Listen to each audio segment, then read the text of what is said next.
خبر غربی فاینانشل تایمز با نقل قبل از دو نفر اوگو از جریان مذاکرات بین طالبان و جبهه مقاومت خبر داده است که انتظار می رود در روزهای نزدیک رهبران طالبان با احمد مسعود رهبر جبهه مقاومت ملی افغانستان در تاجیکستان ملاقات کنند.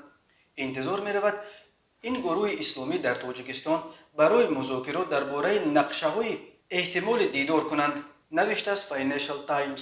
در همین حال حافظ منصور عضو شورای جبهه مقاومت ملی و یک عضو هیئت این جبهه در مذاکرات با طالبان نیز به خبرگزاری روسی سپوتنیک تاجیکستان خبر احتمال در تاجیکستان برگزار شدن مذاکرات آنها با طالبان تصدیق کرده است. ولی حافظ منصور گفت در تاجیکستان دایر کردن این مذاکرات پیشنهاد جبهه مقاومت بود. این درخواست ماست. آنها میخواهند که صدای ما را خفه کنند، فقط یک جلسات داشته باشند که دنیا خبر نشود. قصد ما این است که دنیا از نظریات و دیدگاه ما خبر داشته باشد و در جریان باشد. ما گفتیم که بجز پاکستان در هر کشور دیگر همسایه ما باشد آماده مذاکراتیم. ترجیح ما هم تاجیکستان است. آماده هستیم که صحبت کنیم و مشکل افغانستان را حل کنیم. ما در خدمت هستیم. تا هنوز طالبان پاسخ مشخص ندادند، گفت حافظ منصور. سرگئی لاوروف وزیر کارهای خارجه روسیه روز 2 سپتامبر در اکاترینبورگ گفت مسکو بین طالبان و پنجشیری‌ها میانروی کردنی نیست، ولی در این مورد نقشه مهمی را به عقیده او میتواند تاجیکستان بازی کند، چون که موره اساسی نیروهای مقاومت در پنجشیر را تاجیکان افغانستان تشکیل میدهند.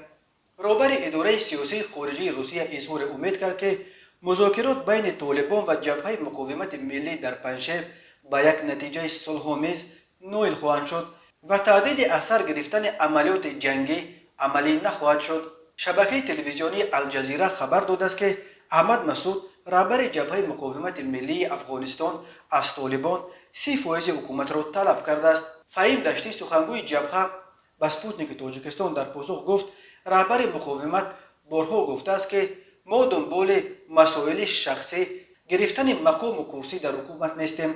حالا هم جبهه اظهار می‌دارد که برای عدالت و برابری به منفعت افغانستان و مردمش می‌جنگد.